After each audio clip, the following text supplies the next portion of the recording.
นั้นแต่ท่านได้แนะนำให้ไปอยู่กับหลวงปู่ล่าที่ภูจอกก็เมื่อไปก็ไม่ได้อยู่กับหลวงปู่ล่าแต่อยู่วัดใกล้ๆกับหลวงปู่ล่าอยู่ประมาณ10 เดือนจึงได้กราบลาหลวงปู่ล่าออกมาหาที่บำเพ็ญภาวนาต่อไปท่านได้เพียรพยายามฝึกฝนตนเองอย่างอุกฤษรวมเป็นเวลา5 ปีก็รู้จักกับธรรมชาติพอเป็นที่สบายใจท่านมีประสบการณ์ทางจิตที่โลดโผนพิสดารแม้เดินจงกรมก็สามารถเดินเหยียบอากาศเอาผ้าไปพาดไว้บนกิ่งไม้10 เมตรได้ก็สามารถมองเห็นพูดผีปีศาจเทวดานาครุฑยักษ์อย่างแจ่มชัดแม้กระทั่งลืมตาญาณที่ระลึกชาติหนหลังได้มากมายหลายชาติเป็นพระสงฆ์ที่ใช้เวลาท่องเที่ยวไปนรกสวรรค์บ่อยที่สุดก็เป็นเรื่องคล้ายกับนิทานที่เกี่ยวข้องกับพระมาลัยไปโปรดสัตว์โลกเป็นพระสงฆ์รูปเดียวและรูปแรกที่กล้าพูดกล้าเปิดเผยเรื่องราวลี้ลับโดยไม่สนใจเสียงที่ชาวโลกคัดค้านเป็นพระที่ไม่สนใจลาภยศชื่อเสียงเป็นพระสงฆ์ที่เทพพยดาสูงต่ำตลอดจนพูดผีปีศาจให้ความเคารพรักมากวัดของท่านจึงเป็นจุดที่เทพยดาและพูดผีปีศาจเปรตที่ตกทุกข์ได้ยากทั่วๆไปพากันมุ่งไปเพื่อขอความช่วยเหลือทางด้านบุญกุศลแต่ละวันพี่น้องประชาชนคนธรรมดาก็มากหน้าหลายตาต่างไปเคารพกราบไหว้ครูบาอาจารย์เรียกว่าดันด้นข้ามดอยข้ามภูเขาผ่านทางธุรกันดารไปกราบท่านเพื่อปรึกษาหาทางแก้ไขปัญหาชีวิตต่างๆนะครับท่านผู้ชมท่านผู้ฟังเมื่อนำคำสอนของท่านที่แนะนำด้านการปฏิบัติประสบผลสำเร็จตามที่วางไว้ในความประพฤติของท่านท่านก็ไม่อยากดังเพราะคนไปขอนำประวัติท่านไปลงหนังสืออยู่บ่อยๆท่านก็ไม่ยอมพูดท่านก็มีเมตตาในการเทศในการสอนทั้งกลางวันกลางคืน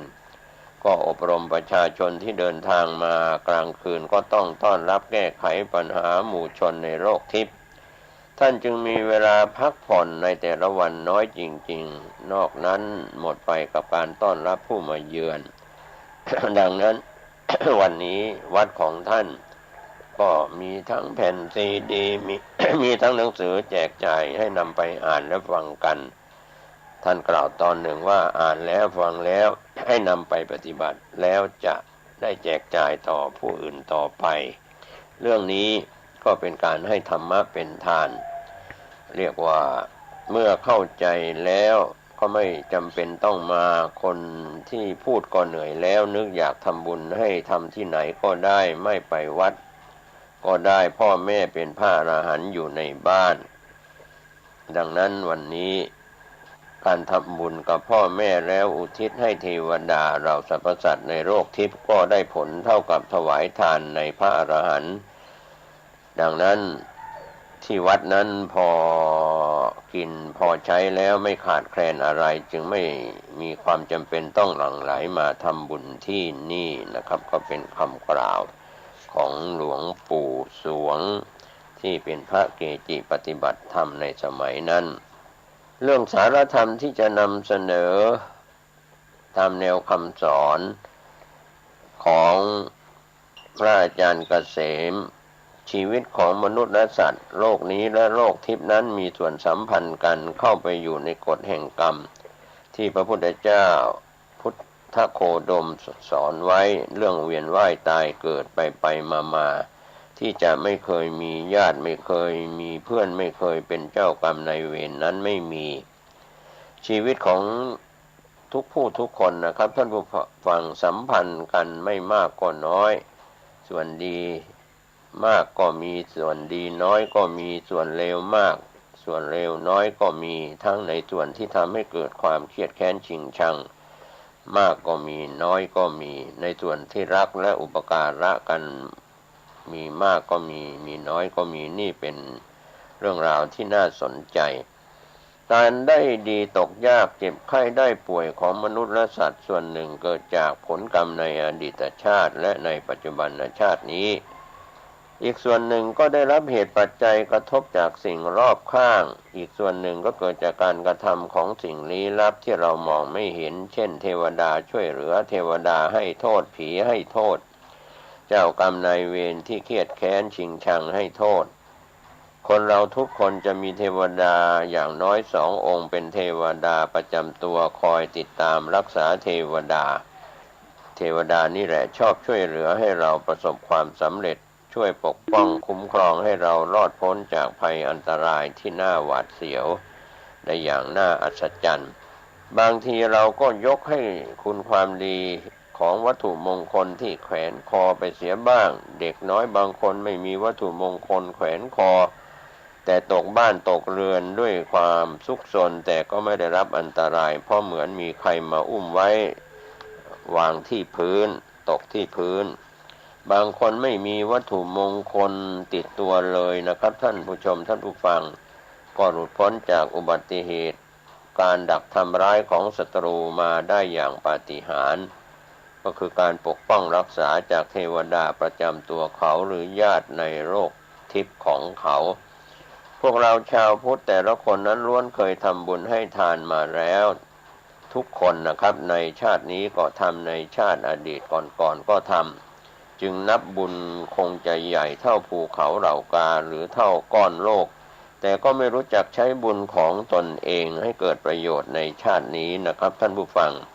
ก็รอให้ตายแล้วจึงจะได้ไปใช้บุญในสวงสวรรค์คนทำบุญจึงชอบบ่นแล้วก็พูดกันว่าทำแต่บุญไม่เห็นได้ดีสักทีก็เป็นเช่นนี้เขาไม่เคยให้บุญแก่เทวดาที่รักษาตนเองไม่เคยให้เจ้ากรรมนายเวรที่ตามจ้องผานท่านอยู่ไม่เคยให้เทวดาและญาติทิพย์ที่อาศัยอยู่ในเขตบ้านเขตเรือนของท่านไม่เคยให้เทวดาที่รักษาเจ้านายของตัวเทวดาเหล่านั้นบางองค์ก็อาจมีบุญน้อยมีฤทธิ์น้อยจึงไม่สามารถช่วยเหลืออะไรเราได้มาก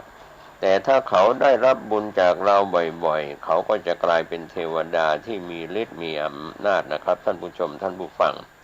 แต่ถ้าเขาได้รับบุญจากเราบ่อย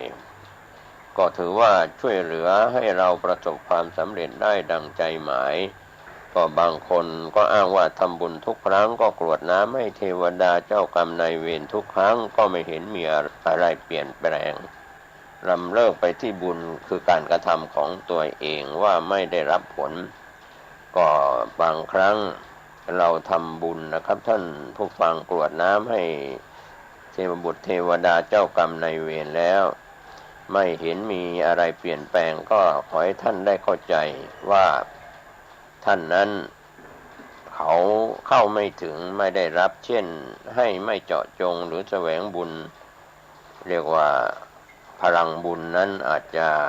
กรวดน้ำแล้วไม่ถึงเขาหรือเขาไม่ได้รับก็ไปเรื่องนี้เป็นเรื่องที่จินไตก็ไม่ควรคิดแต่เราสร้างบุญแผ่บุญก็จะได้เห็นอานิสงส์ในปัจจุบันการสร้างบุญเป็นความสำเร็จในปัจจุบันพระพุทธเจ้าสอนเรื่องของการสร้างบุญไว้3ประการเช่นข้อแรกบุญเกิดจากการให้ทานข้อ2บุญเกิดจากการรักษาศีลข้อ3บุญเกิดจากการภาวนาเจริญกรรมฐานอบรมจิตใจก็เป็นเรื่องความดี3ข้อ3ประการขยายออกไปก็เป็น10ประการเรียกว่าบุญกิริยาวัตถุ10ก็เกิดอานิสงส์มากมายความสำเร็จมากมายในชีวิตเมื่อกำลังให้ของแก่ใครไม่ว่าจะถวายแก่พระสงฆ์ให้ของแก่พ่อแม่พี่น้องญาติมิตรเมื่อเอาข้าวให้หมากินเอาอาหารโยนให้ปลากินเอาเศษอาหารโปรยให้มดกินย่อมเกิดกระแสบุญขึ้นเป็นกระแสเรืองรองแผ่ออกจากตัวผู้ให้คือผู้ที่กำลังให้เพียงไม่กี่วินาทีพลังบุญก็จะพุ่งหายไปในเบื้องบนสะสมเป็นกองบุญของผู้ให้อยู่ในเทวโลกขณะให้ของแก่ใครจึงควรอธิษฐานจิต คิดทันทีว่าบุญนี้ให้เทวดาผู้รักษาตัวข้าบุญนี้ให้นายเวรข้าที่เดินทางมาถึงหรือบุญนี้ให้พูดผีปีศาจเปรตคุดนาคยักษ์คนทันกุมพันมารพรหมเหล่าเทพยดาทั้งสิ้นที่อาศัยอยู่ในสถานที่เลือกสวนไร่นาเคหสถานบ้านเรือนของข้าบุญนี้ให้เทวดาผู้รักษาบุตรของข้าให้เทวดาผู้รักษาพ่อแม่ของข้าเหล่านี้เป็นต้นอยู่กับว่าเราต้องการแก้ไขในจุดไหนบุตรของเราเกเรเหลือเกินชอบสร้างแต่ความเดือดร้อนสั่งสอนไม่ฟังแบบนี้ต้องให้เทวดาผู้รักษาตัวเขาเป็นผู้ขนาบตักเตือนสอนลูกหลานเราวิธีที่เทวดาตักเตือนนั้นก็เป็นเรื่องดูเหมือนไม่อยู่ในสายตาของพ่อแม่ครับท่านจะสั่งสอนไปที่ความรู้สึกนึกคิดจิตใจของเทวดาประจำตัวของลูกหลานเรา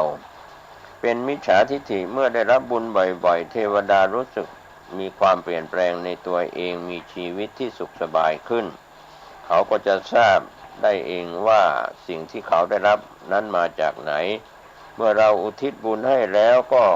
ให้อธิษฐานจิตต่อไปว่าเมื่อเทวดาได้รับบุญแล้วขอให้มีความสุขมีกินมีใช้มีเสื้อผ้าที่อยู่อาศัยและขอให้อบรมตักเตือนลูกหลานของข้าให้เป็นคนดีด้วยไม่นานหรอกจะเกิดกรณีพิสดารขึ้นกับบุตรเกเรคนนั้นจนต้องเปลี่ยนพฤติกรรมเป็นคนดีแน่นอนสามีภรรยาคู่ครองของตนเองก็เป็นเรื่องที่น่าสนใจบางครั้งสามีภรรยานั้นเอื่อมระอาเหลือเกินจากการใช้ชีวิตคู่ครองที่รักกันจะเลิกรักกันจะละความประพฤติชั่วเหลวไหลก็ทำได้แบบเดียวกันให้แผ่ส่วนบุญให้แก่เทวดาที่รักษาบุตรหรือสามีภรรยาก็แผ่ให้ซึ่งกันและกันกิจการค้าของท่านล้มเหลวหรือว่าซบเซาให้ท่านทำบุญทุกครั้งควรอุทิศให้เทวดาประจำตัวของท่านเทวดาที่ดูแลกิจการค้าด้วยการให้พร้อมๆกันแล้วก็อธิษฐานว่าเทวดารับบุญของข้าแล้วโปรดช่วยเหลือกิจการค้าธุรกิจของเราให้ประสบความสำเร็จด้วยเถิดถ้าร่ำรวยขึ้นก็จะทำบุญให้ท่านยิ่งขึ้นไปอีกจะใช้คำเรียกตนเองว่าเราก็ได้ทั้งนั้นร้านค้าขายจะเป็นร้านอะไรก็แล้วแต่ให้ทำบุญให้ผู้ที่สถิตอยู่กับสินค้าที่เรานำมาขายนั้นจะทำบุญอุทิศให้แก่เทวดาที่รักษาร้านค้านั้นด้วยแล้วก็บอกว่าเทวดาเมื่อได้รับบุญแล้วโปรดเรียกลูกค้ามาอุดหนุนให้มากๆด้วยการอุทิศบุญส่วนกุศลนั้นไม่ต้องพูดไม่ต้องกรวดน้ำให้ใช้การคิดต้องรีบคิดทันทีอย่าชักช้าและแสงพลังแห่งบุญที่เกิดขึ้นจะดำรงอยู่ไม่กี่วินาทีแล้วจะหายไปอยู่ในสวงสวรรค์ถ้าฝึกบ่อยๆเราจะชำนาญในการคิดและมีกระแสแรงกว่าการพูดออกไปเสียอีกที่เราพูดจากปากเวลาหย่อนก้อนข้าวลงในบาตรที่ใส่บาตรพระก็ให้คิดส่งบุญทันทีคิดให้ชัดเจนอย่ารางเรือนให้ของแก่ใครหรือของหลุดออกจากเราที่เป็นเรียกว่าหลุดจากมือเราก็ให้คิดทันทีอย่าช้าแม้การรักษาโรคภัยไข้เจ็บก็เช่นเดียวกันเกิดกับตัวเราสืบเนื่องจากนายเวรผู้เครียดแค้นชิงชังเรากระทำทั้งสิ้นพระพุทธองค์ทรงตรัสสอนว่าผู้ฆ่าสัตว์ย่อมอายุสั้นผู้เบียดเบียนสัตว์ย่อมสุขภาพไม่ดีดังนั้นการรักษาโรคต้องส่งบุญไปให้กับเจ้ากรรมนายเวร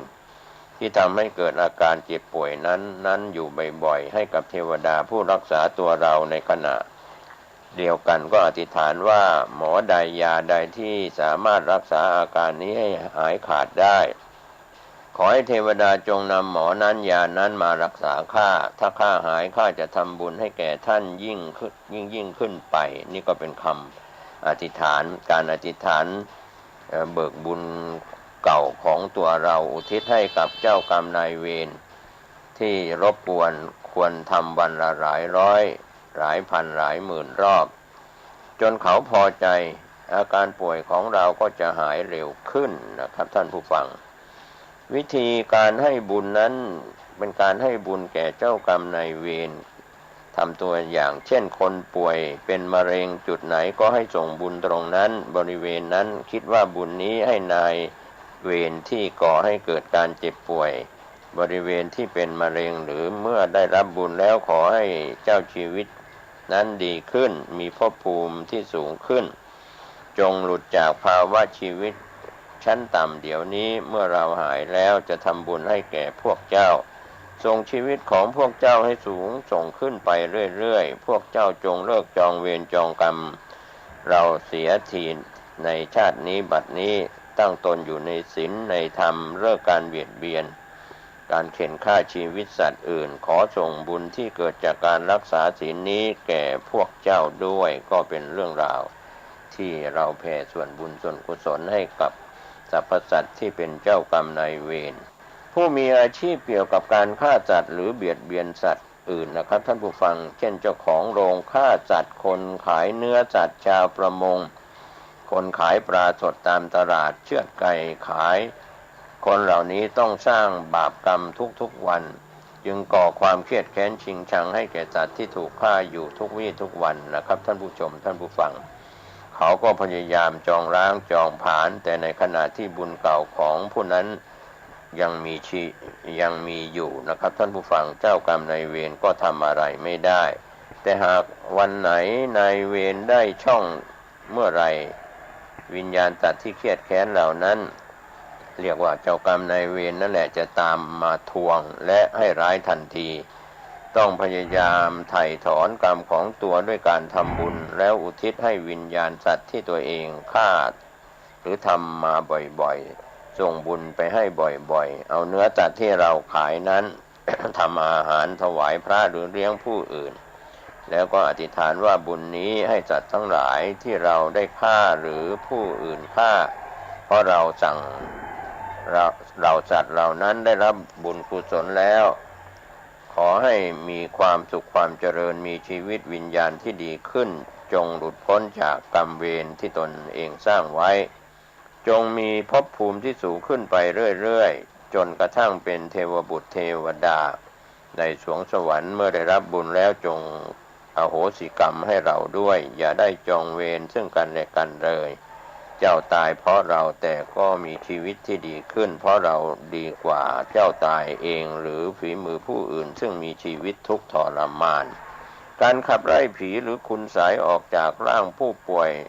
เอาของให้ทานแก่ผู้ทรงศีลจะเป็นพระหรือฆราวาสก็ได้แล้วอุทิศบุญเจาะจงถึงผีในร่างกายของผู้ป่วยขอให้ได้รับบุญเมื่อได้รับบุญแล้วโปรดออกจากร่างกายของผู้ป่วย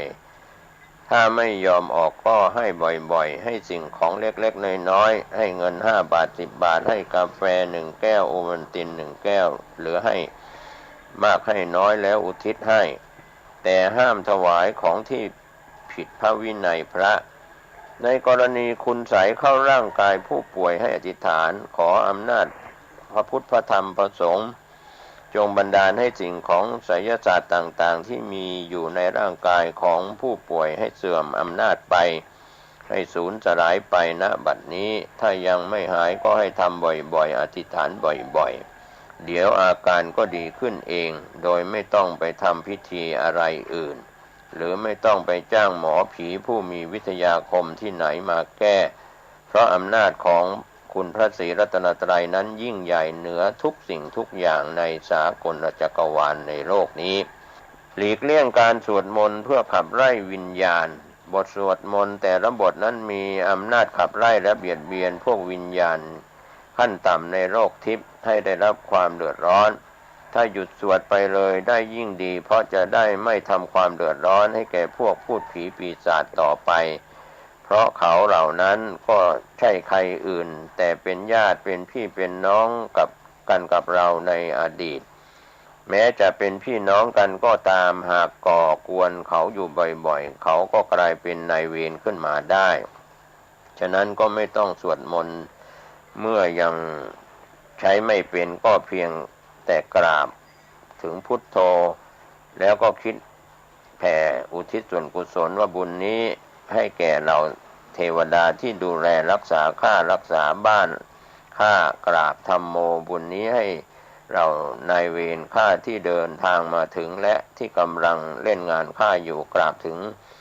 สังโฆบุญนี้ได้ถึงแก่เราเปรตผีปีศาจสัตว์เดรัจฉานที่มีอยู่ในบริเวณบ้านเรือนของข้าหรือหากต้องการอุทิศไปให้ใครก็คิดออกไปได้เลยเมื่อกราบอย่างนี้แล้วต่อไปแทนที่จะสวดมนต์ก็ให้คิดอธิษฐานบุญมาจ่ายแล้วจ่ายเล่ารอบแล้วรอบเล่าอยู่อย่างนั้นจนกว่าถึงเวลาพักผ่อนหลับนอนจึงหยุดถ้าทำได้อย่างนี้ความสุขสบายจะเกิดกับครอบครัวนั้นแน่นอนทุกวันนี้กลายเป็นว่าไปที่วัดไหนๆก็สอนให้สวดมนต์ทำไมจึงเป็นเช่นนั้นเพราะครูบาอาจารย์เหล่านั้นไม่ได้เห็นว่าอานุภาพการสวดมนต์เป็นอันตรายแก่ผู้ที่เข้าไปอยู่ในภพภูมิชั้นต่ำๆถ้าเห็นก็ไม่อยากนำมาพูดอธิบายมากเดี๋ยวคนโน้นว่าครูบาอาจารย์พาทำมาเดี๋ยวคนนี้ก็บอกว่าสวดแล้วดีต่างๆนานาท่านก็ขี้เกียจพูดก็เลยเงียบเฉยไปเลยอย่างนี้ก็มีแต่ถ้าหากผู้ใดที่ยังต้องสวดให้ได้ก่อนจะสวดก็ให้ตั้งจิตอธิษฐานประกาศบอกเขาก่อนว่าพูดผีปีศาจชั้นต่ำทั้งหลายบัดนี้เราจะสวดมนต์ใครชอบฟังเอาบุญกุศลก็ให้ตั้งใจฟังหากใครไม่ชอบหรือฟังแล้วทรมานก็ให้หลีกหนีไปที่อื่นจนกว่าเราจะสวดมนต์เสร็จจึงกลับมาเถิดแต่ก็ให้รู้ว่ายังมีผู้ที่เขาเดือดร้อนอยู่อย่างนี้เป็นต้นครับก็เป็นคำสอนของพระเกจิอาจารย์ที่เป็นสาระส่วนหนึ่งวันนี้ผมเกษตรเพชรสำริดชวนท่านผู้ฟังท่านผู้ชมที่มีสติปัญญาดีอยู่แล้วมาคิดมาเตือนจิตเตือนใจเรื่องของการแผ่บุญแผ่กุศลท่านก็จะมีความสุขกายสุขใจและสรรพสัตว์ที่เราแผ่ไปเขาก็ได้รับความพ้นทุกข์สุขกายสุขใจเช่นเดียวกับท่านทุกรูปทุกนามวันนี้และวันหน้าสวัสดีครับสวัสดีครับท่านผู้ฟังที่เคารพข่าวชาวบ้านผมกาเศรษฐ์เพชรสำริดบรรณาธิการข่าวก้าวหน้านิวกับการทำหน้าที่สื่อสารมวลชนของพี่น้องสื่อมวลชนทุกแขนงสาขาจากส่วนกลางแล้วก็ส่วนภูมิภาคข่าวภายในประเทศข่าวจากต่างประเทศก็เป็นเรื่องราวในการรายงานข่าวเหตุการณ์ดีเหตุการณ์ร้ายต่างๆทั่วโลกไม่ใช่เฉพาะในประเทศไทยเราในยุคโลกาภิวัตน์หรือว่ายุคออนไลน์ทั้งหลายเราก็สามารถจะเห็นจะรู้จะทราบข้อมูลข่าวสารในรอบ24ชั่วโมงได้พร้อมๆท่านที่อ่านหนังสือพิมพ์ออนไลน์คลิกเข้าไปที่ www.9hnanews.com นะครับก็เป็นหนังสือพิมพ์ที่เราได้รับอนุญาตลิงก์นำมา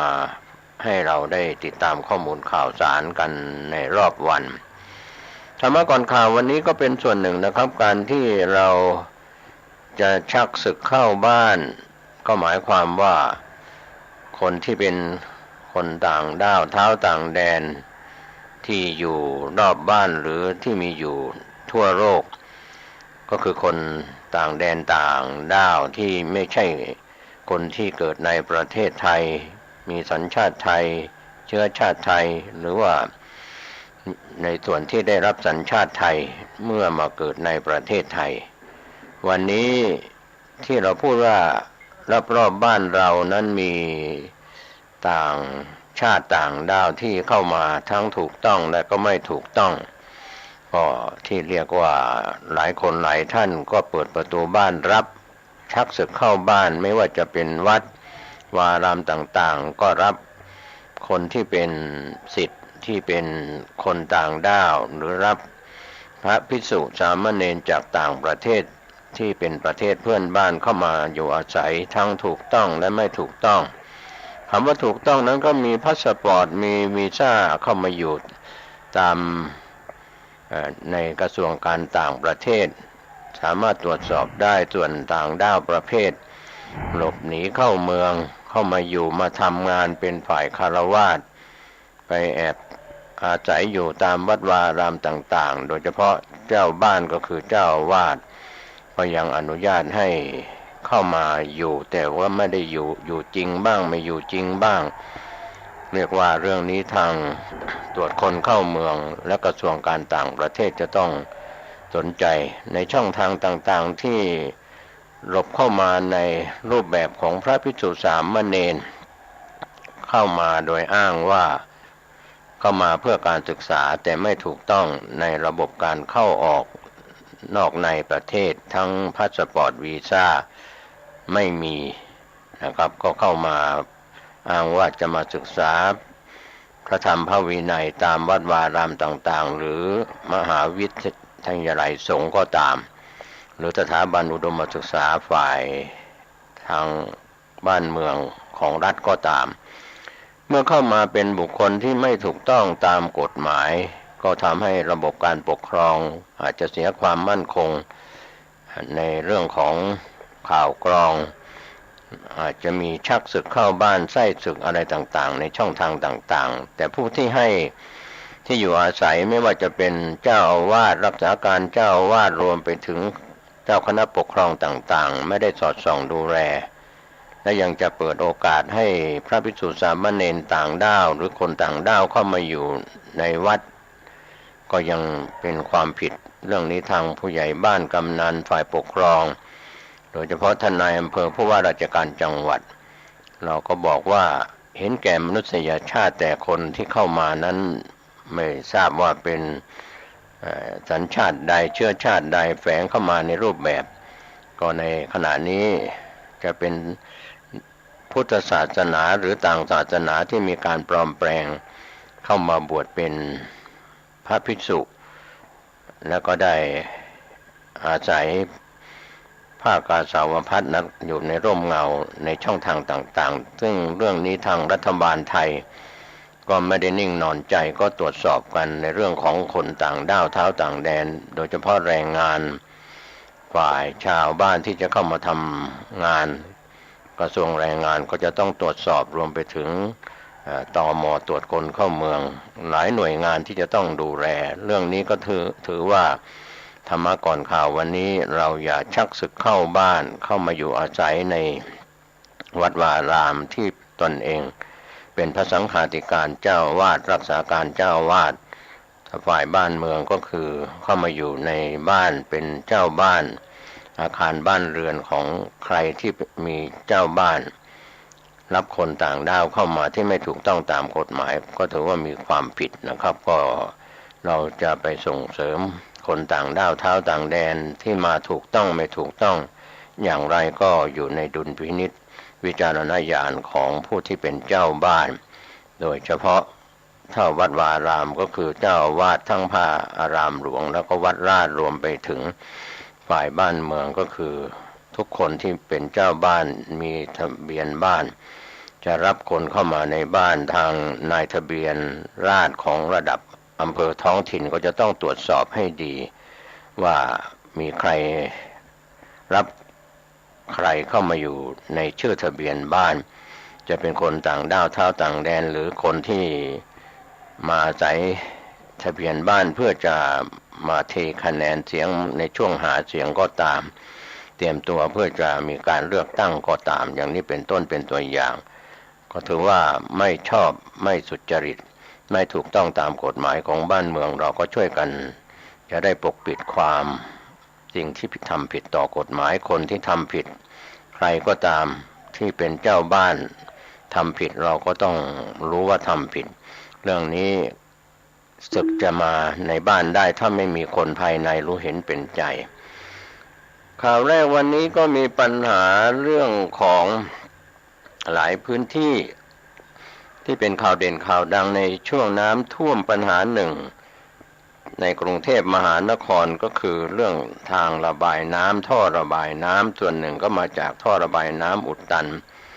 ปัญหาที่สำคัญที่อุดตันก็คือขยะหรือก้อนไขมันแม้ปัจจุบันจะมีกฎหมายออกมาจัดระเบียบนะครับท่านผู้ฟังออกมาจัดระเบียบเรื่องนี้โดยคุมเข้มพ่อค้าแม่ค้าหาบเร่แผงลอยห้ามมิให้ผู้ใดเทหรือทิ้งสิ่ง ปฏิกูลมูลฝอยน้ำโสโครกหรือสิ่งอื่นใดลงบนถนนหรือทางน้ำจะมีโทษปรับอัตราสูง10,000 บาทก็ตามเกี่ยวกับเรื่องนี้ความคืบหน้าเมื่อ7 กันยายนที่ผ่านมาก็มีเฟซบุ๊กรายหนึ่งโดยกล่าวถึงเจ้าหน้าที่สำนักการระบายน้ำกรุงเทพมหานครเผยภาพภายในท่อระบายน้ำซอยสุขุมวิท39กรุงเทพคืนก่อนหน้าที่มีปัญหาน้ำท่วมแต่น้ำก็ลดระดับได้เร็วกว่าเดิมมากเนื่องจากมีการล้างท่อระบายน้ำพบว่าเมื่อเปิดฝาท่อจะเจอก้อนไขมันขนาดใหญ่รอยอืดเต็มท่อและพบท่อน้ำที่ต่อลงท่อทันทีเป็นเหตุให้เจ้าหน้าที่ต้องใช้ลูกลากไขมันออกมาต้องใช้แรงผู้ชายกว่า 3-4 คนและลากออกมาได้จำนวนหนึ่งก็ยังมีเจ้าหน้าที่ที่เสียสละลงไปในท่อสกปรกจะเห็นว่าระดับไขมันอยู่ที่หน้าอกจนมีการคอมเมนต์หลายคนที่เป็นห่วงเพราะไม่มีอะไรปกป้องเจ้าหน้าที่คนนั้นได้เลยอย่างไรก็ดีเมื่อตรวจสอบจุดที่เกิดปัญหาน้ำท่วมขังเป็นประจำสิ่งที่พบก็ข้อแรกภาพของก้อนไขมันจำนวนมากจนอุดเต็มท่อระบายน้ำเคสนี้พบเจอทุกปีที่เข้าดำเนินการล้างท่อไม่ว่าจะเป็นส่วนกลางกรุงเทพมหานครหรือต่างจังหวัดก็ตามลักษณะก็คือมีร้านค้าต่อท่อระบายน้ำตรงลงไปยังบ่อพักสาธารณะโดยไม่มีเครื่องดักไขมันเจ้าหน้าที่ก็ไม่ทราบถึงสาเหตุที่มีหน่วยงานอนุญาตให้ทำได้ขณะล้างท่อจึงเรียกผู้ดูแลร้านมาดูปัญหาที่เกิดขึ้นแต่กลับได้รับคำตอบที่น่าตกใจซึ่งไม่สามารถอธิบายเป็นคำพูดได้ข้อที่สองนั้นน้ำปูนแข็งตัวในท่อสังเกตว่าที่หน้าไซต์งานก่อสร้างอาคารแทบทุกไซต์งานนะครับท่านผู้ชมท่านผู้ฟังจะเจอลักษณะแบบนี้ 99.9% เมื่อเรียกวิศวกรออกมาดูปัญหาที่เกิดขึ้นก็ได้รับคำตอบที่น่าผิดหวังเช่นกันคนที่เคยเป็นวิศวกรหรือคนที่เคยร้างตึกมาก่อนแต่ก็ไม่เคยสร้างปัญหาต่อส่วนรวมไม่ต้องให้ใครมาตรวจและสั่งให้แก้ไขแต่จรรยาบรรณของคนเราก็คงต่างกันสุดท้ายนี้ก็ชี้แจงว่าพนักงานที่ปฏิบัติงานภาคสนามหากเจอปัญหาท่อระบายน้ำเช่นนี้จะไม่มีการปล่อยผ่านย้ำว่าจะแก้ไขจนกว่าจะจบงานทำหน้าที่ได้เต็มที่ไม่ปล่อยปละละเลยจนเป็นภาระของหน่วยงานอื่นและก็ไม่อยากให้หน่วยงานอื่นๆคิดว่าปล่อยปัญหาไปทิ้งให้สำนักการระบายน้ำเข้ามาล้างท่อก็จบไปเพียงเท่านั้นทั้งนี้หลังจากเหตุการณ์ต่างๆขอไปภาพเหตุการณ์ต่างๆดังกล่าวถูกเผยแพร่ออกมาก็สร้างความตกใจให้กับผู้ที่พบเห็นเรื่องราวมองว่าหน่วยงานที่เกี่ยวข้องควรจะมีการจริงจังในการเอาผิดกับผู้ที่มีส่วนทำให้เรื่องของการระบายน้ำที่มีปัญหาท่ออุดตันนะครับก็ภาพข่าวจากส่วนกลางกรุงเทพมหานครไม่กี่วันก็เห็นว่าเปิดฝาท่อแล้วก็มีทั้งขยะมีทั้งไขมันมีอะไรต่างๆและสิ่งที่น่าอดสูใจก็คือพนักงานที่ลงไปแก้ไขปัญหาก็ต้องเสียสละตัวเองเปื้อนด้วยขยะนะครับเปียกปอนด้วยขยะลงไปในท่อเพื่อไปแก้ไขปัญหาก็ถือว่าเป็นความเสียสละที่น่าภาคภูมิใจจะเป็นผู้นำครอบครัวใครก็ตามที่เข้าไปทำงานแก้ท่อระบายน้ำอย่างนี้ตัวสกปรกเหม็นด้วยกลิ่นขยะเน่าทั้งหลายแล้วก็ขยะที่ฝังไว้ในท่อหรืออยู่ตามท่อเศษขยะที่ไม่พึงประสงค์ละลายได้ก็มีละลายไม่ได้ก็มีโดยเฉพาะไขมันและเศษขยะที่เป็นโลหะที่มีผู้ทิ้งลงไปในท่อน้ำอันนี้ก็เป็นกรณีศึกษาสำหรับในส่วนกลางกรุงเทพมหานครแล้วก็ส่วนต่างจังหวัดก็ทุกจังหวัดนะครับไม่ว่าจะอยู่ในส่วนของเทศบาลนครเทศบาลเมืองเทศบาลตำบลหรือองค์ การบริหารส่วนตำบลก็ตามเรื่องของปัญหาท่อระบายน้ำนี่เป็นปัญหาที่เกิดขึ้นมาอย่างต่อเนื่องเมื่อเปิดฝาหรือจะรู้เห็นก็ในช่วงที่มีการน้ำท่วมน้ำบ่าไหลเข้ามาน้ำนั้นไม่สามารถจะไหลลงสู่ท่อระบายน้ำขนาดต่างๆได้เพราะว่ามีขยะหรือมีสิ่งอุดตันอยู่ภายในท่อระบายน้ำนี่แหละก็คือเป็นปัญหาที่เกิดขึ้นอย่างต่อเนื่องยังแก้ไขกันได้บ้างไม่ได้บ้างก็เป็นอุทาหรณ์เตือนใจว่ายามที่ไม่มีฝนตกชุกหนาแน่นก็ยังไม่เห็นพิษเห็นภัยเห็นโทษของท่อระบายน้ำที่อุดตันระบายน้ำไม่ได้ไม่ทันก็น้ำก็ไหลอยู่บนฝาท่อเพราะว่าไหลลงไปในท่อก็ไม่ได้ก็เลยท่วมถนนท่วมหนทางสัญจรไปมากับผู้ใช้รถใช้ถนนในเส้นทางต่างๆนี่แหละก็เป็นอุทาหรณ์เรื่องท่ออุดตันในท่อระบายน้ำในพื้นที่ต่างๆไม่ว่าจะเป็นส่วนกลางกรุงเทพมหานครหรือต่างจังหวัดในองค์กรปกครองส่วนท้องถิ่นต่างๆก็คงจะให้ความสนใจในเรื่องของท่อระบายน้ำดูแลในยามที่ยังไม่มีฝนตกชุกหนาแน่นเปิดฝาท่อทำความสะอาดกันในช่วงที่ยังไม่มีปัญหาน้ำท่วมฉับพลันน้ำป่าไหลหลากนะครับก็มีเรื่องราวข่าวต่างประเทศที่น่าสนใจในช่วงนี้อีกข่าวหนึ่งที่ทางทีมข่าวเราได้รับรายงานกันเข้ามาจากผู้จัดการออนไลน์ข่าวต่างประเทศเงินเฟ้อสหรัฐเดือนสิงหาคมพุ่งนักลงทุนกังวลกระทบเศรษฐกิจฉุดหุ้นไทยปิดที่ลบ 4.51 จุด 14 กันยายนที่ผ่านมาหุ้นไทยปิดที่ลบ 4.51 จุดโบรกเกอร์เผยตลาดกังวลอัตราตัวเลขเงินเฟ้อสหรัฐเดือนสิงหาคมที่ยังคงพุ่งสูงอย่างต่อเนื่องแม้โดยรวมจะสอดคล้องกับการคาดการไว้ชี้อาจกระทบภาพรวมเศรษฐกิจต่อหุ้นเอเชียบ้างแต่ยังถือว่าน้อยเพราะตลาดหุ้นไทยมีความแข็งแกร่งเมื่อเทียบกับตลาดโลกจากหลายปัจจัยบวกทั้งแนวโน้มเศรษฐกิจอาเซียนที่โตต่อเนื่องในช่วง2 ปีข้างหน้าพร้อมประเมินกรอบการลงทุนคือวันนี้รับที่ 1,640 จุดและแนวต้านที่ 1,686 จุดอันนี้ก็เป็นเรื่องราวของตลาดหุ้นไทยนอกจากนั้นหลักทรัพย์ที่มีการเปลี่ยนแปลงกันจำนวน518หลักทรัพย์ไม่เปลี่ยนแปลงจำนวน582หลักทรัพย์และปรับตัวลดลงอีก 1,135 หลักทรัพย์อันนี้ก็คงเป็นข่าวที่เกิดขึ้นทั้งทั่วโลกและก็ประเทศไทยเรื่องของนักลงทุนตลาดหุ้นต่าง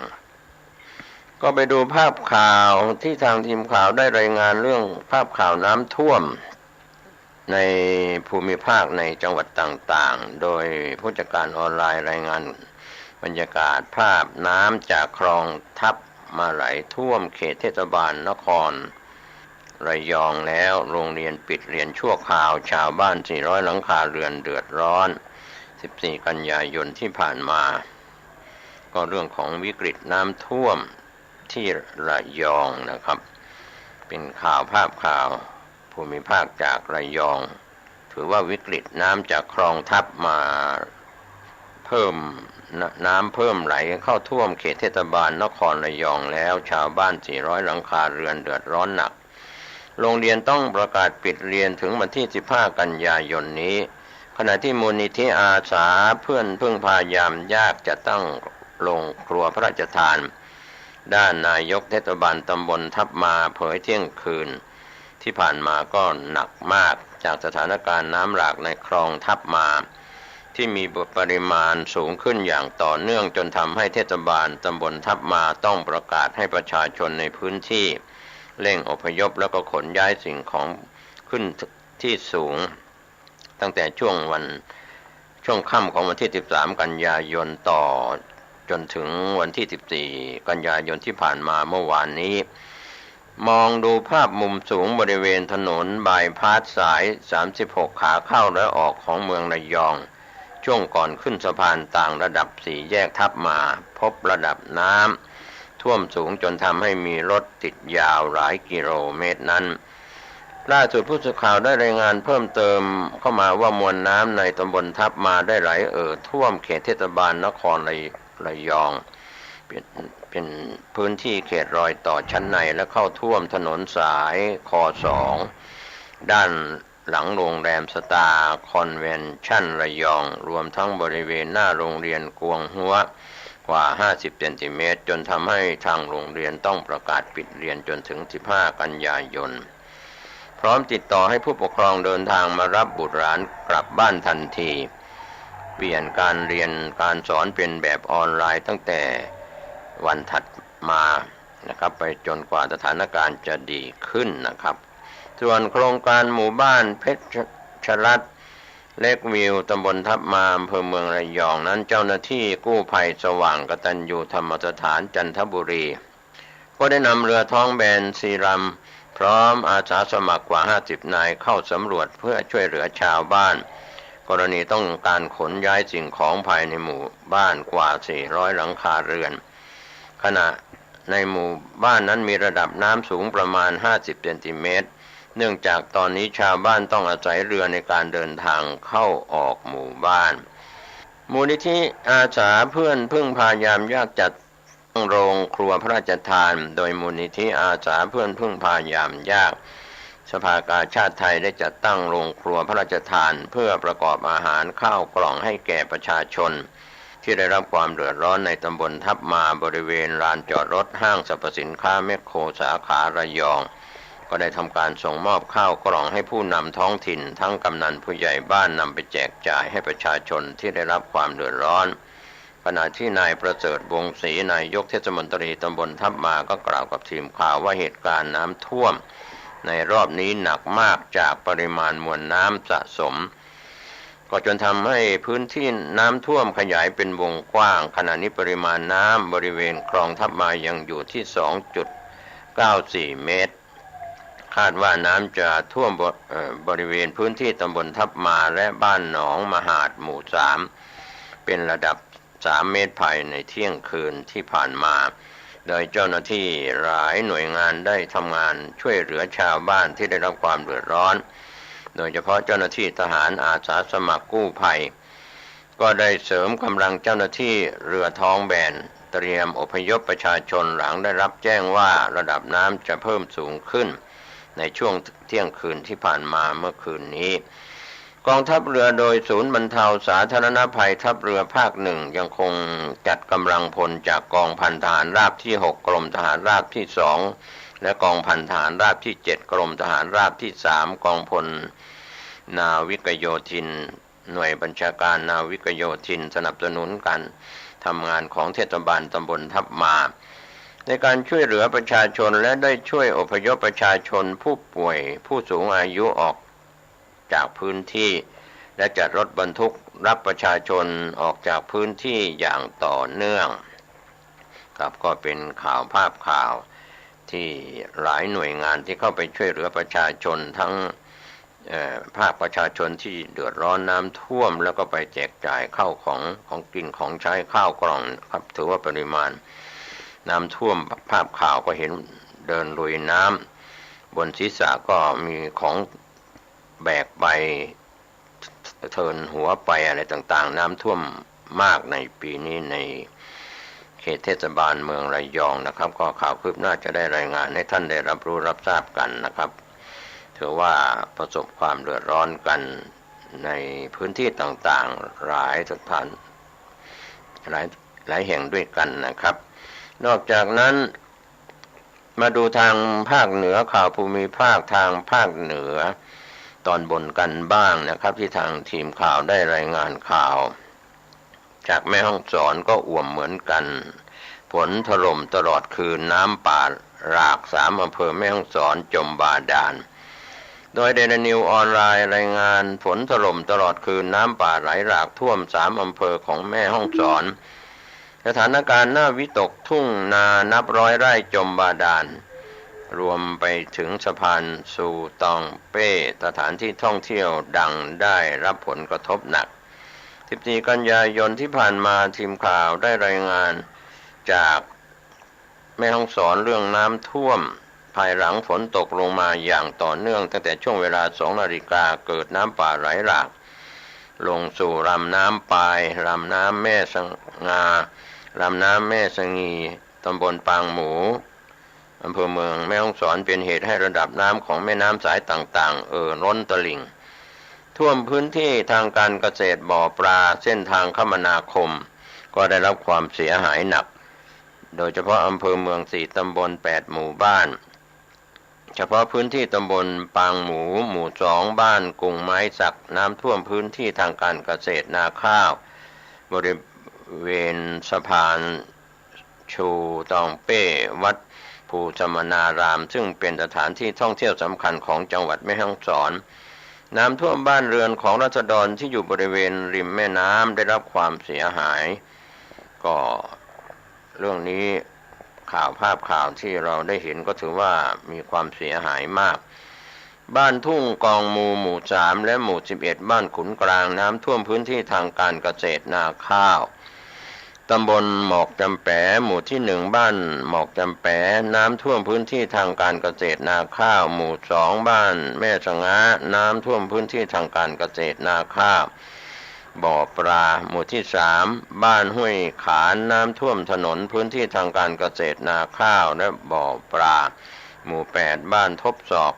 พื้นที่ทางการเกษตรนาข้าวและบ้านเรือนราษฎรตำบลผาบ่งหมู่5บ้านท่าโป่งแดงน้ำท่วมพื้นที่ทางการเกษตรนาข้าวตำบลห้วยผาหมู่3บ้านห้วยพึ่งมีดินสไลด์กีดขวางเส้นทางระหว่างบ้านห้วยพึ่งไปยังจุดผ่อนปรนการค้าชายแดนบ้านห้วยพึ่งก็มีน้ำท่วมขังหลายพื้นที่ครับก็ทางเจ้าหน้าที่จากหลายหน่วยงานก็นำโดยนายพงษ์พีระชูชื่นนายอำเภอเมืองแม่ฮ่องสอนออกสำรวจความเสียหายและส่งปลัดอำเภอพร้อมกำลังอส.อำเภอร่วมกับสำนักงานป้องกันและบรรเทาสาธารณภัยจังหวัดแม่ฮ่องสอนทหารจากกองร้อยทหารราบที่711หน่วยเฉพาะกิจกรมทหารราบที่7แขวงทางหลวงแม่ฮ่องสอนอบต.ปางหมูอบต.หมอกจำแปและหน่วยงานที่เกี่ยวข้องลงพื้นที่ไปให้การช่วยเหลือนายพงษ์พีระนายอำเภอเมืองแม่ฮ่องสอนกล่าวตอนหนึ่งว่าได้สั่งการให้องค์การบริหารส่วนตำบลทุกแห่งพร้อมด้วยสมาชิกอส100อสอำเภอเมืองมส2รวมไปถึงแจ้งไปยังกำนันผู้ใหญ่บ้านเร่งเข้าไปให้การช่วยเหลือราษฎรสำรวจความเสียหายและเข้าให้การช่วยเหลืออย่างเร่งด่วนแล้วนอกจากนี้หมวดทางหลวงแม่ฮ่องสอนและเจ้าหน้าที่การไฟฟ้าเข้าไปตัดกระแสไฟฟ้าได้เข้าดำเนินการตัดต้นไม้ที่ล้มขวางทางการจราจรหมวดทางหลวงปายดำเนินการติดตั้งป้ายเตือนอำนวยความปลอดภัยและทำทางเบี่ยงให้เพื่อให้สามารถสัญจรไปมาได้ขณะนี้การจราจรสามารถผ่านไปได้1ช่องทางจราจรโดยทางด้านนายองค์อาจสิงห์พรหมผู้ใหญ่บ้านกุงไม้สักหมู่2ตำบลปางหมูอำเภอเมืองจังหวัดแม่ฮ่องสอนชี้แจงกับทีมข่าวว่าจากฝนที่ตกอย่างหนักตลอดคืนส่งผลให้น้ำในแม่น้ำสงะเพิ่มระดับน้ำขึ้นอย่างรวดเร็วท่วมที่นาของราษฎรตั้งแต่พื้นที่บ้านหมอกจำแป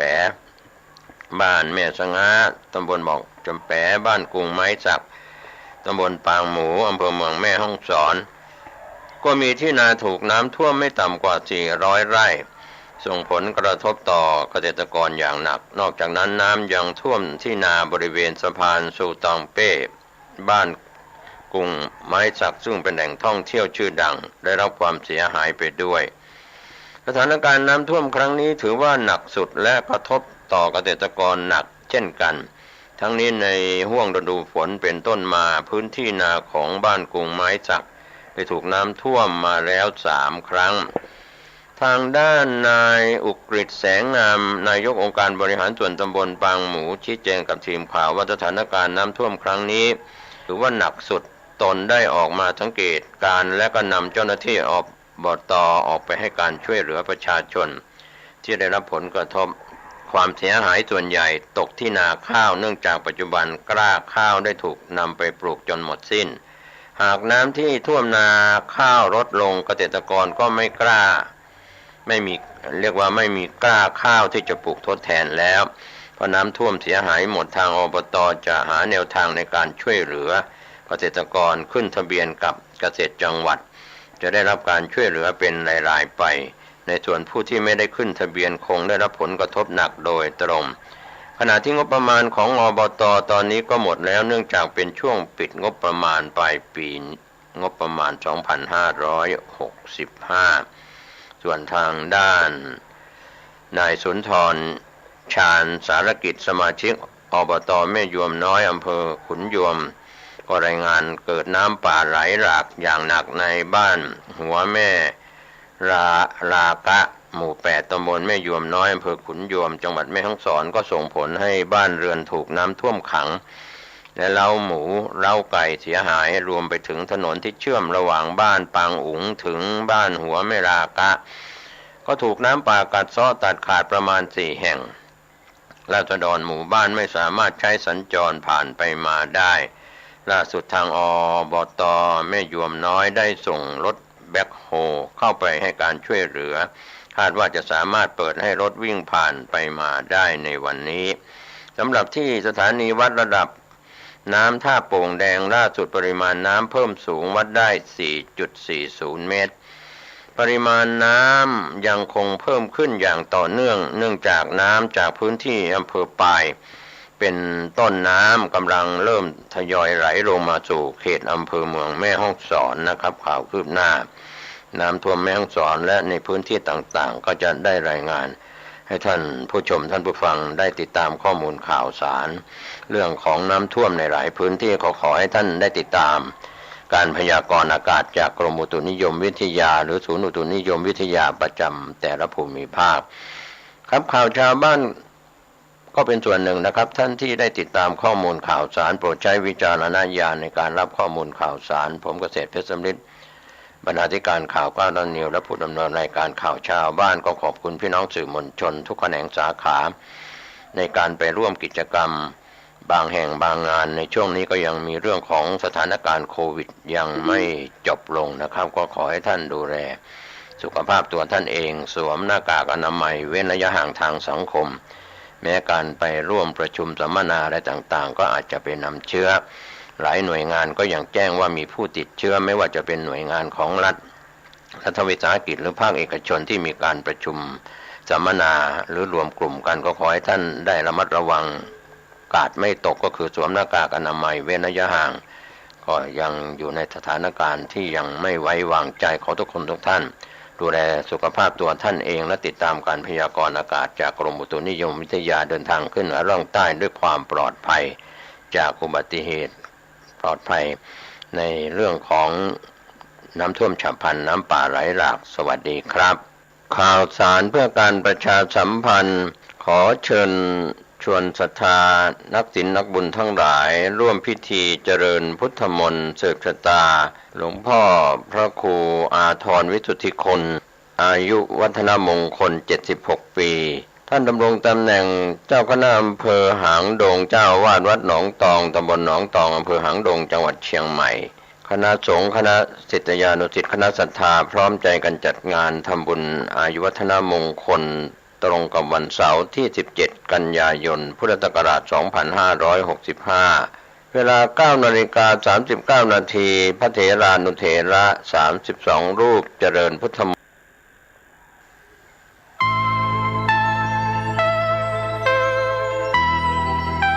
ขอเชิญร่วมทำบุญทอดกฐินและวางศิลาฤกษ์ศาลาการประเรียนณที่พักสงฆ์เหล่ามนทาหมู่ที่ 3 ตำบลดอยหลอดอำเภอดอยหลอดจังหวัดเชียงใหม่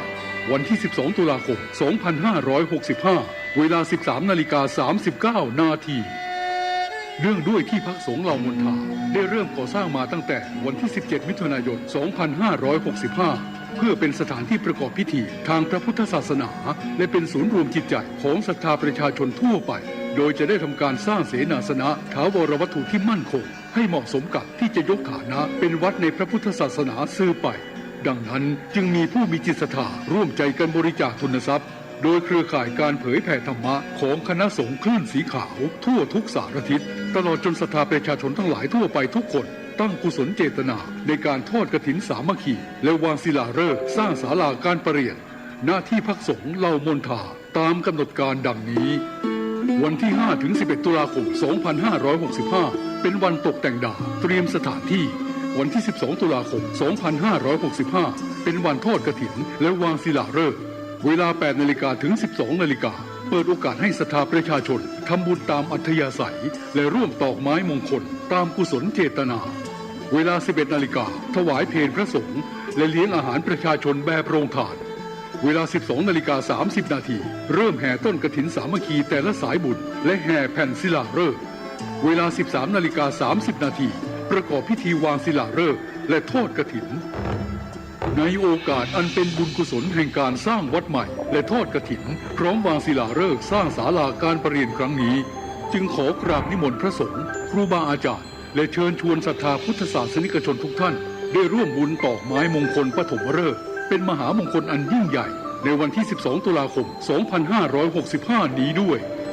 ขออำนาจคุณพระศรีรัตนตรัยและสิ่งศักดิ์สิทธิ์ทั้งหลายตลอดจนพระสยามเทวาธิราชด้วยอำนาจเดชเดชะเทวาอารักษ์รุกขเทวดาภูมิเทวะพระแม่ธรณีคุณพ่อคุณแม่จงแผ่ไพศาลด้วยบุญแห่งการให้ทานของท่านทั้งหลายจงเป็นพลวะปัจจัยส่งเสริมสนับสนุนให้เศรษฐีใจบุญนายทุนใจดีและผู้มาร่วมงานทุกท่านจงมีอายุวันนะสุขะปฏิภาณสมบูรณ์ตลอดกาลนานเถิดสาธุกฐินทานคือสังฆทานบุญทานยิ่งใหญ่1 เดือนท่านกำหนดไว้นับตั้งแต่วันพิธีทำบุญทอดกฐินมหาวิทยาลัยเชียงใหม่ประจำปี 2565 ทอดถวายวันเสาร์ที่ 29 ตุลาคม พุทธศักราช 2565 ณ วัดฝายหินตำบลสุเทพอำเภอเมืองเชียงใหม่ จังหวัดเชียงใหม่ 13 นาฬิกาพร้อมกันที่ศาลาธรรมมหาวิทยาลัยเชียงใหม่ตั้งขบวนแห่องค์กฐินและบริวารหน้าศาลาธรรมมหาวิทยาลัยเชียงใหม่เคลื่อนขบวนแห่องค์กฐินและบริวารออกจากศาลาธรรมมีกำหนดไปตามเส้นทาง 13 นาฬิกา 30 นาทีขวงวัฒนธรรมมหาวิทยาลัยเชียงใหม่ขบวนแห่องค์กฐินและบริวารทุกคณะสถาบันสำนักและส่วนงานต่างๆพร้อมกันมีการแสดงของชมรมพื้นบ้านล้านนาสโมสรนักศึกษามหาวิทยาลัยเชียงใหม่ 14 นาฬิกาเคลื่อนขบวนแห่องค์กฐินและบริวารเข้าสู่วัดฝายหินประธานในพิธีจุดธูปเทียนบูชาพระรัตนตรัยไหว้พระสมาทานเบญจศีลกล่าวคำถวายผ้ากฐินแด่พระสงฆ์น้อมผ้ากฐินถวายพระสงฆ์อัปโลกกฐินถวายทายธรรมแด่พระสงฆ์กรรมการประธานมหาวิทยาลัยอธิการบดีรองอธิการบดีผู้ช่วยอธิการบดีประธานกรรมการส่งเสริมมหาวิทยาลัยคณบดีผู้อำนวยการสถาบันสำนักศูนย์กองประธานสภาพนักงานมหาวิทยาลัยนายกสโมสรมหาวิทยาลัยนายกสโมสรนักศึกษามหาวิทยาลัยตามลำดับถวายทายธรรมแด่พระสงฆ์อนุโมทนากรวดน้ำรับก่อนลาพระสงฆ์ 15 นาฬิกา 30 นาทีประกาศผลรางวัลการประกวดขบวนกฐินก็เป็นข่าวสารงานทำบุญทอดกฐินมหาวิทยาลัยเชียงใหม่ประจำปี 2565 ตรงกับวันเสาร์ที่ 29 ตุลาคม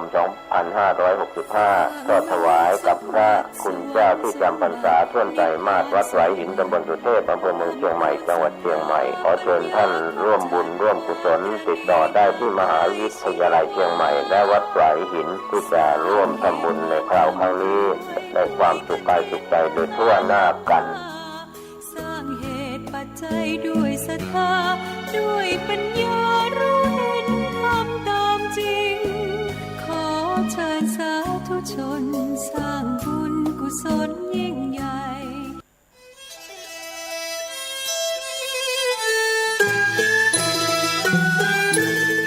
ขอเชิญร่วมทำบุญทอดกฐินสามัคคี ณ วัดทุ่งหลวง อำเภอแม่แตง จังหวัดเชียงใหม่ ในวันอาทิตย์ที่ 6 พฤศจิกายน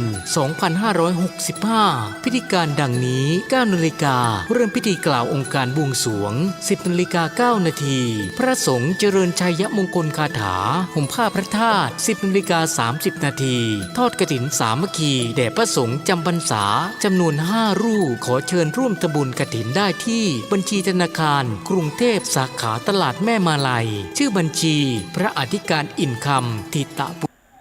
ปุญโย เลขที่ 458-016-9367 หรือสอบถามเพิ่มเติมได้ที่พระสมศักดิ์ปัญญาวโร โทร 0819196632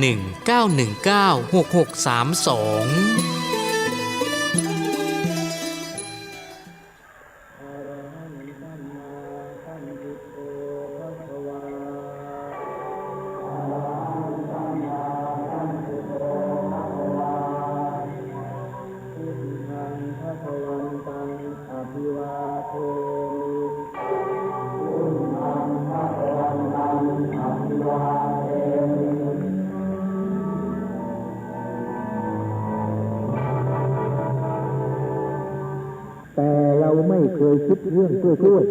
ต้นกล้วยที่เราปลูกไว้ถ้ามันตกลูกแล้วและเมื่อลูกมันโตเต็มที่แล้วเราก็ต้องตัดต้นกล้วยเพื่อเอาลูกมันมากินลูกกล้วยเกิดมาเพื่อฆ่าแม่ม้าอัจดรเกิดมาเพื่อฆ่าแม่ต้นไม้บางชนิดพืชบางชนิดเกิดมาเพื่อฆ่าแม่ในอิติวุตกนิบาตพุทธกนิกายพระพุทธเจ้าตรัสไว้ว่าโลโภโทโสจะโมโหจะปุริสังปาปเจตสังหิสันติอัตสัมภูตาปะจะสารังวสัมพลังแปลว่าโลภะโทสะโมหะเกิดจากตัวเองย่อมเบียดเบียนผู้มีใจชั่วดุจขุยไผ่ฆ่าต้นไผ่ฉะนั้นมันควรให้คิดถึงสนิมเกิดจากเหล็กกัดกินเหล็กให้กร่อนผุจนใช้การไม่ได้ขุยไผ่เกิดจากไผ่ฆ่าต้นไผ่ลูกกล้วยเกิดจากต้นกล้วยเกิดมาแล้วก็ฆ่าแม่กล้วยหรือต้นกล้วยข้าวโพดเกิดจากต้นโพดเกิดมาแล้วก็ฆ่าต้นโพดเรื่องทั้งหมดนี้เป็นธรรมชาติจนไม่มีใครคิดแต่พระพุทธเจ้าของเราพระองค์ทรงเตือนพวกเราว่าระวังนะเจ้าโลภะเจ้าโทสะเจ้าโมหะมันเกิดที่ใจของเรานี่แหละแล้วมันก็ทำลายใจของเราใจดีๆนี่แหละมันทำลายเสียยับเยินทำให้ใจหม่นหมองถ้าโลภะเกิดขึ้นครอบงำย่ำยีใจทำให้หน้าตาเปลี่ยนผิวพรรณเปลี่ยนโบราณท่านว่าหันเงินหน้าดำหันทำหน้าเศร้าบางทีก็ตายเพราะโลภะโทสะเกิดขึ้นครอบงำย่ำยีใจ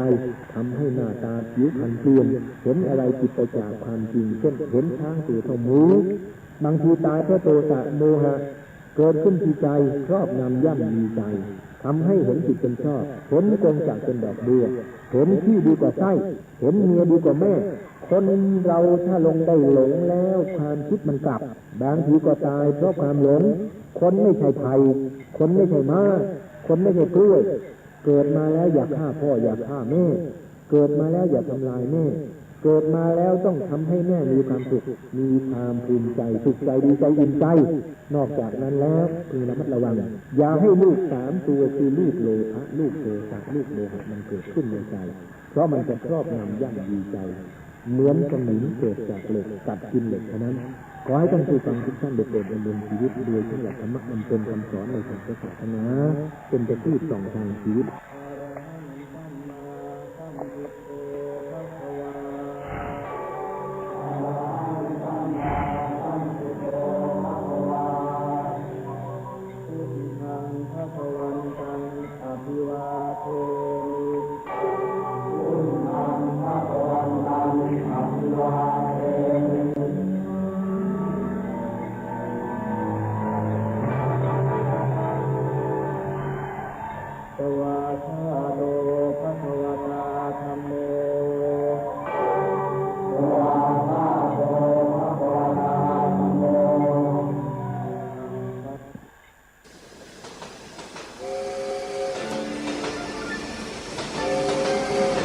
ข่าวสารเพื่อการประชาสัมพันธ์ กำหนดการฟังเทศรายการรถด่วนขบวนพิเศษฤดูกาลเข้าพรรษาปี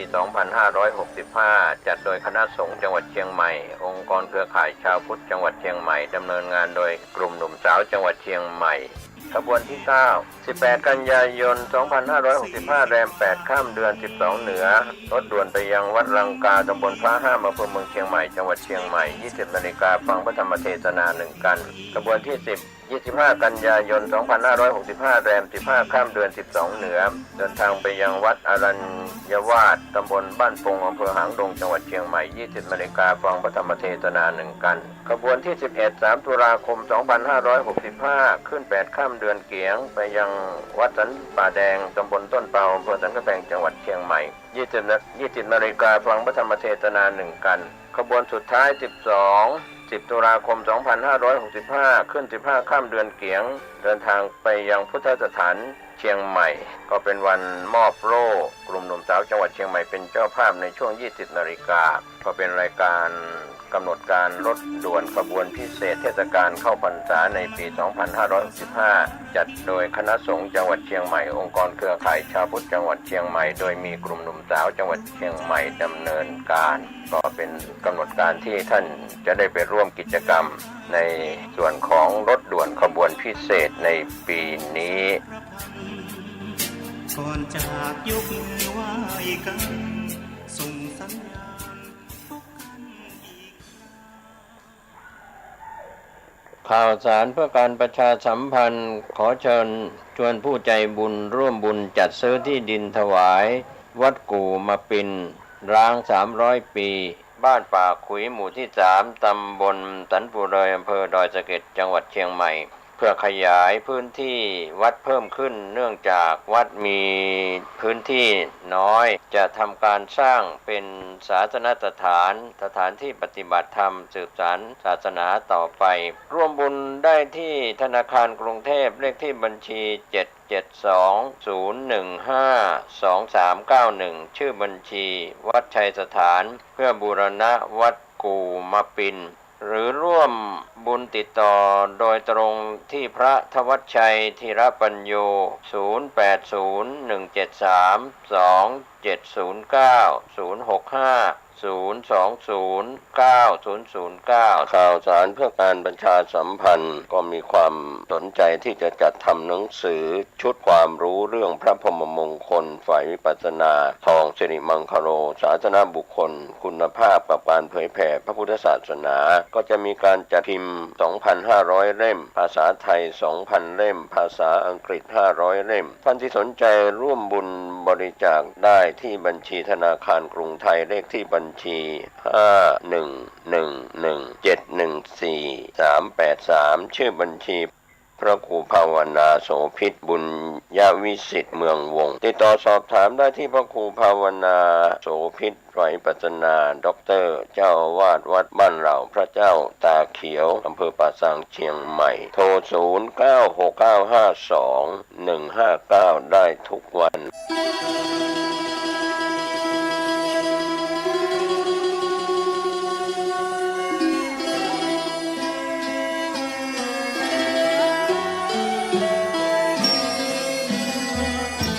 เนื่องในมหามงคลวโรกาสแห่งเทศกาลเข้าพรรษาประจำปีพุทธศักราช 2565 อันเป็นปีมหาปีติยินดียิ่งของมหาชนชาวล้านนาและชาวไทยผู้มีจิตเลื่อมใสเปี่ยมล้นด้วยพลวะศรัทธาในบวรพระพุทธศาสนาอีกทั้งเป็นปีที่เวียนรอบมาบรรจบครบ 144 ปีชาตกาลแห่งพระครูบาสลีวิจัยพระตนบุญตนยิ่งใหญ่ในเมตตาธรรมวัดพระสิงห์วรมหาวิหารตำบลพระสิงห์อำเภอเมืองจังหวัดเชียงใหม่ขอน้อมเจริญพรสาธุชนนักศีลนักบุญพุทธบริษัททุกท่านร่วมพิธีเจริญพระพุทธมนต์ทำวัดเย็นเจริญเมตตาภาวนาตามแนวสติปัฏฐาน4สวดพระคาถาปารมี10 ทัศน์ตามฮีทหอยแห่งพระครูบาสลีวิจัยและสดับรับฟังพระเทศนาธรรมโวหารจากองค์พระมหาเถระ ผู้แตกฉานในอรรถธรรมขององค์สมเด็จพระบรมศาสดาสัมมาสัมพุทธเจ้าในทุกๆวันอาทิตย์ตั้งแต่เวลา 17 นาฬิกาหรือ 5 โมงเย็นเป็นต้นไปโดยจะเริ่มงานพิธีมหามงคลนี้ในวันอาทิตย์ที่ 4 กันยายน พุทธศักราช 2565 เป็นวาระการครั้งที่ 1 ไปตราบกระทั่งถึงวันอาทิตย์ที่ 6 พฤศจิกายน พุทธศักราช 2565 ก่อนวันป่าเวณียี่เป็งลอยกระทงเจียงใหม่รวมได้วาระมหามงคล10 วาระ10 มหาปารมี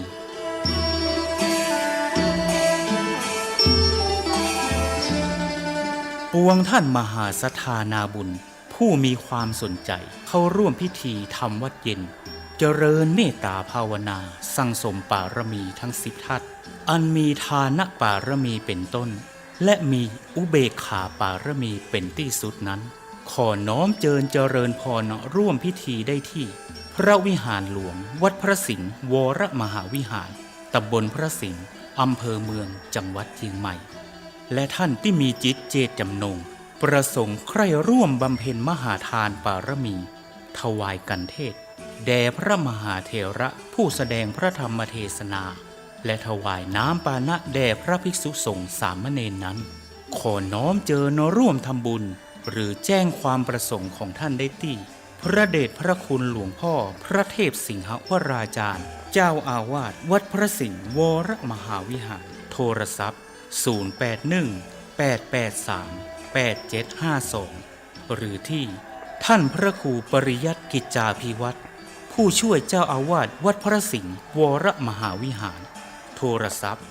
089-264-2485ได้ตั้งแต่วันนี้เป็นต้นไป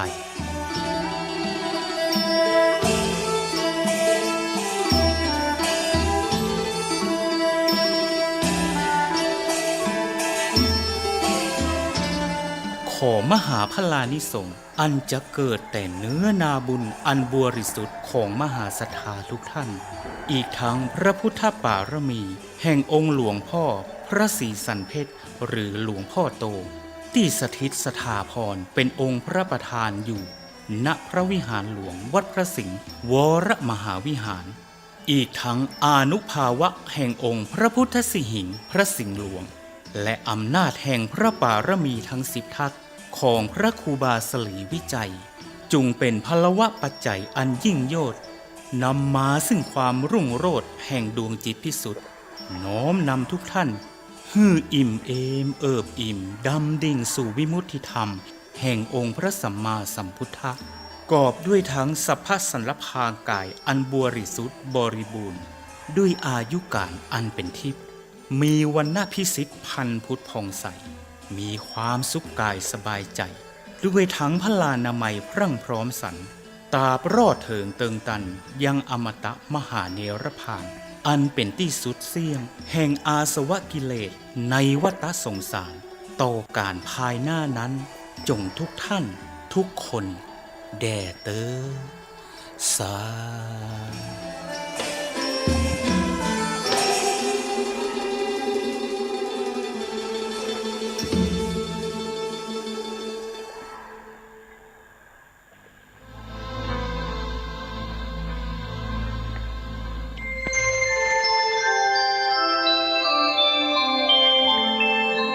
ขณะนี้ท่านกำลังฟังสถานีวิทยุกระจายเสียงคลื่นเพื่อการศึกษาพระพุทธศาสนาและวัฒนธรรมระบบ FM 104.5 เมกะเฮิรตซ์ออกอากาศณวัดฝายหินตำบลสุเทพอำเภอเมืองจังหวัดเชียงใหม่โทรศัพท์053-226-0580-053-810-406-053-943-691พุทธศาสนาเป็นศาสนาสำหรับชาติเราศาสนาในสมัยนี้เป็นของที่แยกจากชาติไม่ได้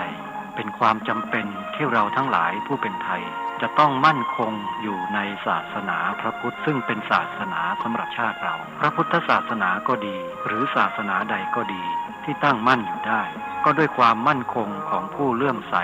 ตั้งใจที่จะรักษาและข้าพเจ้าพูดทั้งนี้ก็เพื่อชักชวนท่านทั้งหลายอย่างเป็นเพื่อนไทยและเพื่อนพุทธศาสนิกชนด้วยกันทั้งนั้นเพื่อความมั่นคงแห่งพระพุทธศาสนาข้าพเจ้ารู้สึกว่า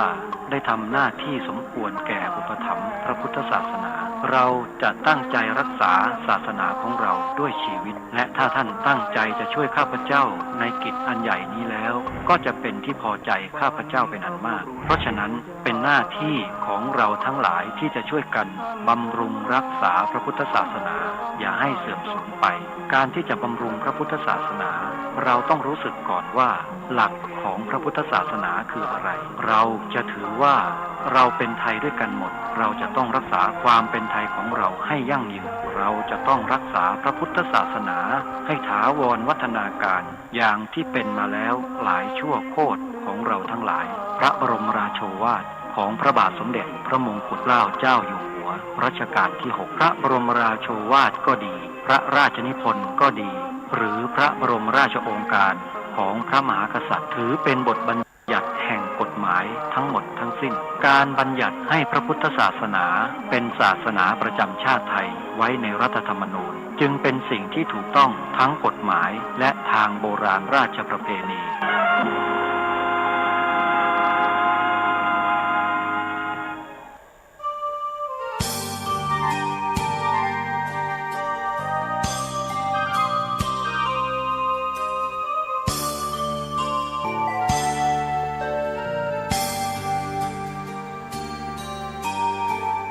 วันเข้าพรรษา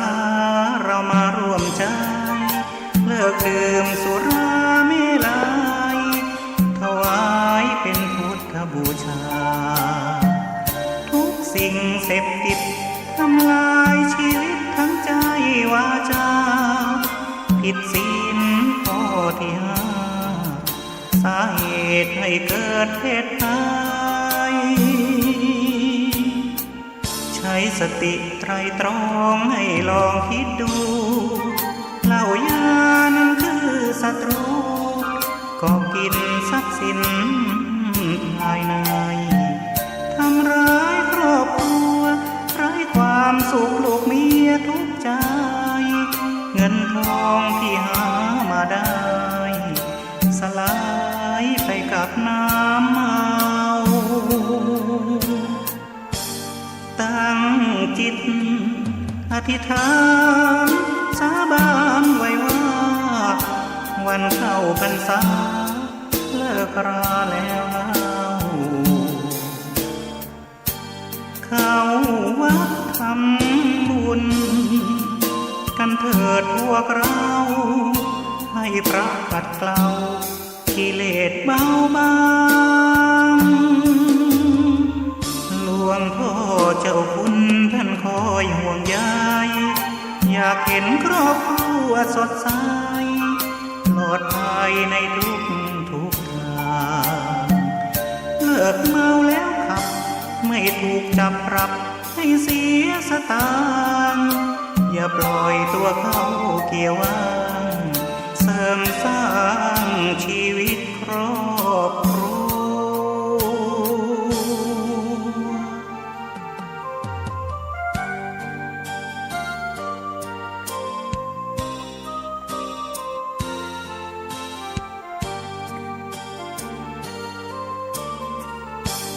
ตั้งจิตอธิษฐานสาบานไว้ว่าวันเข้าพรรษาเลิกราแล้วเข้าวัดทำบุญกันเถิดพวกเราให้พระขัดเกลากิเลสเบาบางหลวงพ่อเจ้าคุณท่านคอยห่วงใยอยากเห็นครอบครัวสดใสปลอดภัยในทุกทางเลิกเมาแล้วขับไม่ถูกจับปรับให้เสียสตางค์ อย่าปล่อยตัวเข้าเกี่ยวว่างเสริมสร้างชีวิตครอบครัว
ด่วนขบวนพิเศษเจ้าคนสี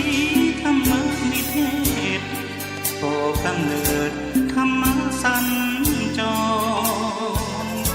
วันเข้าพรรษาทุกวันพระทำบุญขอพรรายการธรรมสัญจรร่วมแรมร้อนวัดทั่วล้านนาเสี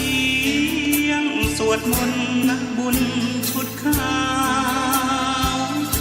ฟังดูเหมือนราเสียงพินจากแดน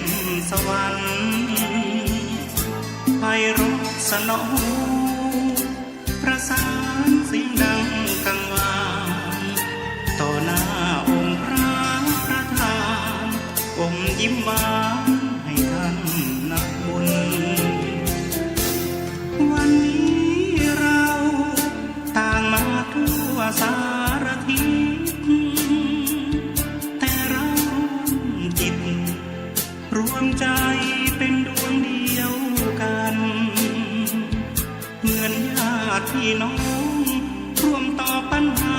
ธรรมสารพันก่อนจากยกมือไหว้กันส่งสัญญาณพบกันอีกคราเสียงรถด่วนขบวนพิเศษเจ้าคนสีธรรมนิเทศร่วมจิตศรัทธา40 กว่าปีวอนให้ลูกหลานช่วยกันสืบสานเป็นประเพณีวันเข้าพรรษาทุกปีสร้างผลความดีธรรมสัญจร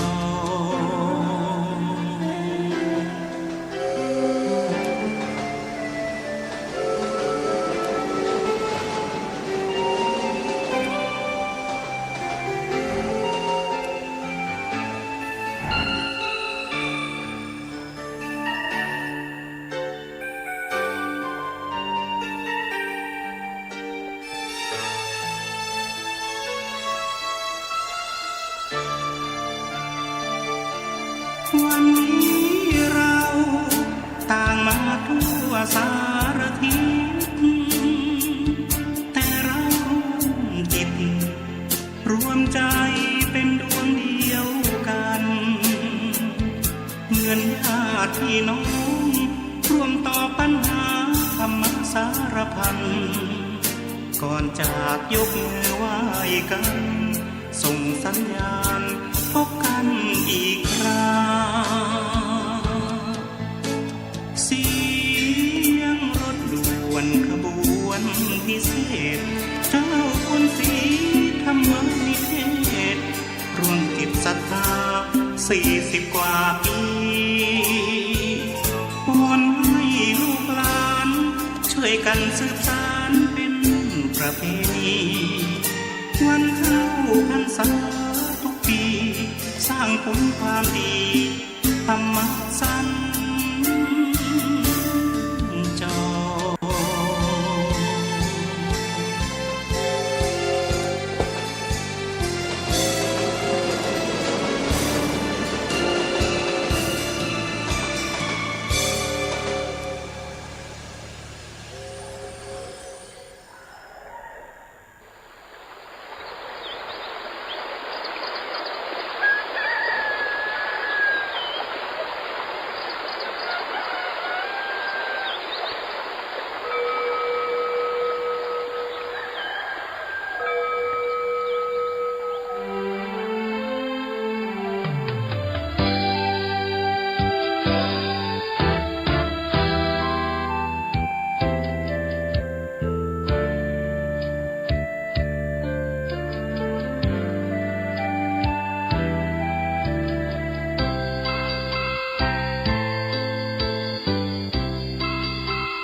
ทีปานน้ำงดงามสูงเด่น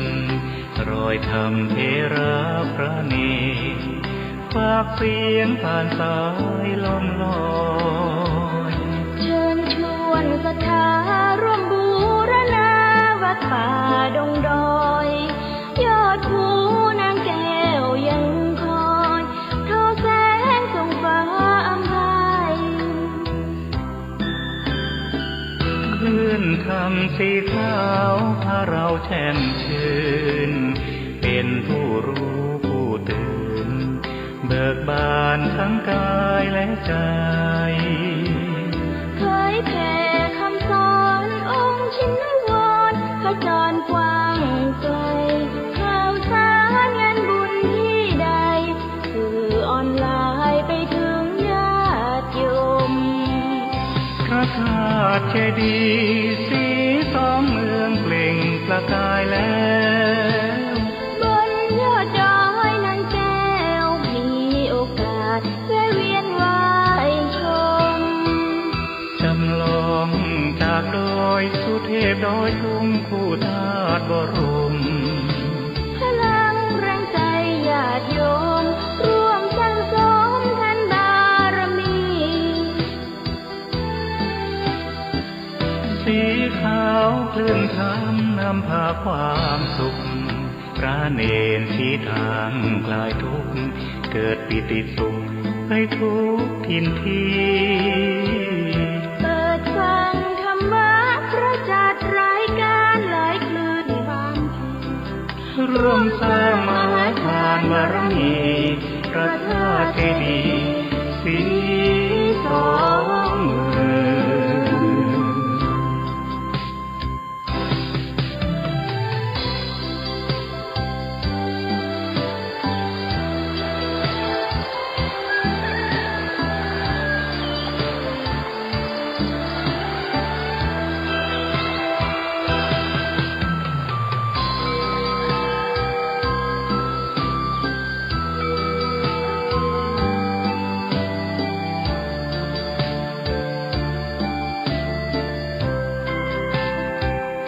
พระธาตุเจดีย์สีสองเมืองเปล่งประกายแล้วบนยอดดอยนางแก้วมีโอกาสแวะเวียนไหว้ชมจำลองจากดอยสุเทพดอยทุ่งคู่ธาตุบรมพลังแรงใจญาติโยมร่วมสร้างสมทานบารมีสีขาวคลื่นธรรมนำพาความสุขพระเนรชี้ทางคลายทุกข์เกิดปิติสุขให้ทุกทินทีเปิดฟังธรรมะพระจัดรายการหลายคลื่นความร่วมสร้างมหาทานบารมีพระธาตุเจดีย์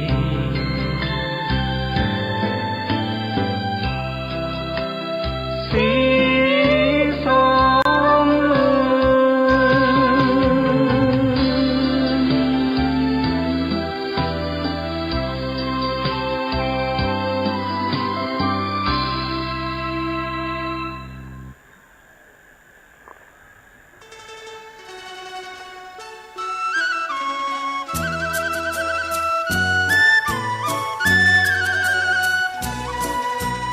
ความเจริญมั่นคงอยู่ที่ความเสียสละอดทนมั่นคงแข็งแรงแสวงหาความรู้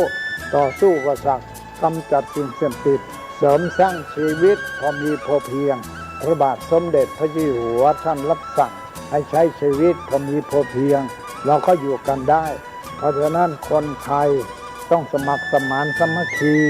หันหน้าเข้าหากันปรึกษาหากันรักกันฉันพี่น้อง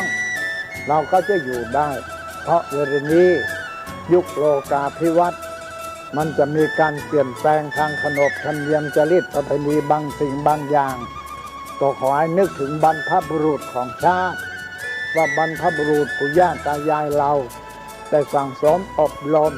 ลูกหลานของคนไทยทุกคนให้ตั้งอยู่ความสามัคคีมีความสมัครสมานกลมเกลียว เมตตาปราณีเอื้ออารีเอื้ออาทรในราชการเดี๋ยวนี้ประเทศชาติของเราก็เจริญมั่นคงเพราะเหตุว่าคนไทยรวมน้ำจิตน้ำใจกันสร้างสรรค์ความเจริญงอกงามเพื่อความเจริญงอกงามแก่ชาติพระพุทธศาสนาสำนักงานของพระมหากษัตริย์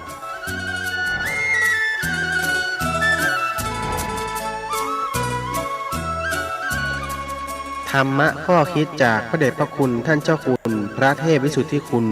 ด้วยความปรารถนาดีจากสถานีวิทยุพระพุทธศาสนาคลื่นธรรมะเพื่อประชาชน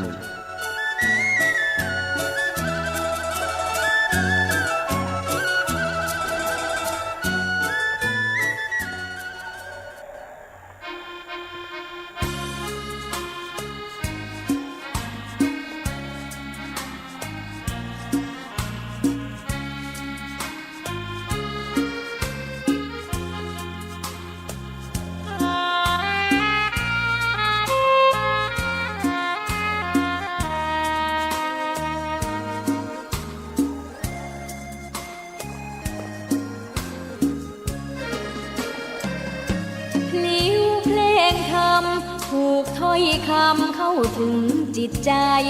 ฟังรายการวิทยุเสียงใสส่งถึงใจไปสู่ปลายนาสารธรรมน้อมนำมองพระศาสดาบอกผู้คนทั่วลาหันมาเข้าวัดฟังธรรมคลื่นเสียงนี้เป็นคลื่นธรรมะจากใจส่งถึงบ้านไกลบ้านไกลฟังได้สุขใจล้ำยามดึกดื่นค่ำคืนมีงานต้องทำเป็นคลื่นสารธรรมเน้นย้ำธรรมะเพื่อนใจเสียงคลื่นธรรมบอกหลักธรรมให้คลายความเหงาฟังเสียงธรรมะเบาเบาบอกเล่าถึงคนบ้านไกลสื่อธรรมะบอกลดละระหว่างด้วยใจสื่อไปถึงสวงในเข้าใจหลักธรรมหลักดีลิ้วเพลงธรรมถูกสัมพันธ์จิตใจร่าเริงฟังสาระธรรมะบันเทิงรื่นเริงในชีวิตยามวันว่างเดินทางไปเยี่ยมสถานีนัดพบกันน้องพี่วันนี้วันดีวันเสาร์สวดมนต์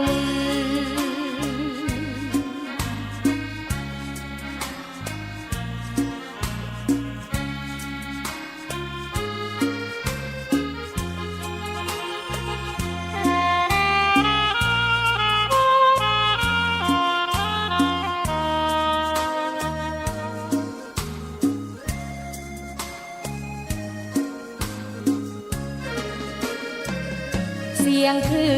นธรรมบอกหลักธรรมให้คลายความเหงาฟังเสียงธรรมะเบาเบาบอกเล่าถึงคนบ้านไกลสื่อธรรมะ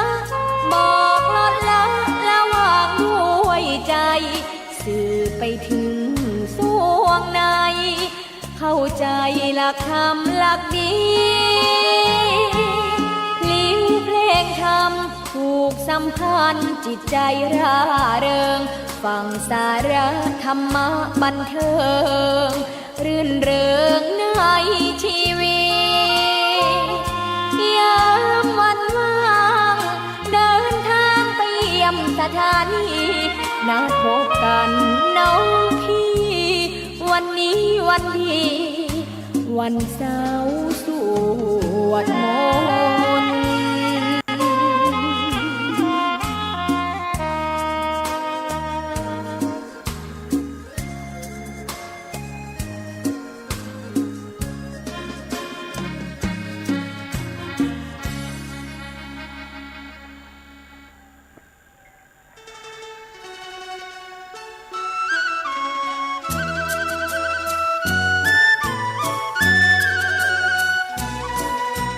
ภัยทั้งหลายที่ผ่านพ้นไปนั่นสุขบ้างทุกข์บ้างมันเป็นธรรมชาติของชีวิตแต่ขอทั้งวัดทั้งบ้านทั้งราชการทั้งโรงเรียนครูบาอาจารย์ได้สมัครสมานสามัคคีกลมเกลียวอย่าแตกความสามัคคีกันรู้รักสามัคคีประสานกายใจกันไว้เพราะประเทศไทยพระพุทธศาสนาเป็นศาสนาประจำชาติไทยเพราะฉะนั้นคนไทยมีคุณธรรมประจำใจประจำกายรักษากายวาจาใจให้เจริญมั่นคงเพื่อเป็นการผูกสัมพันธไมตรีโดยพรหมวิหารธรรมคือให้มีเมตตาปราณีเอื้ออารีซึ่งกันและกันไว้จะแตกความสามัคคีกันให้สัมพันธ์กายสัมพันธ์ใจในกันและกันไว้อย่าแตกความสามัคคีประเทศชาติเราก็เจริญมั่นคง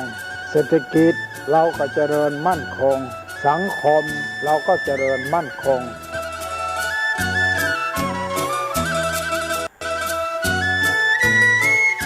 ธรรมะข้อคิดจากพระเดชพระคุณท่านเจ้าคุณพระเทพวิสุทธิคุณด้วยความปรารถนาดีจากสถานีวิทยุพระพุทธศาสนาคลื่นธรรมะเพื่อประชาชน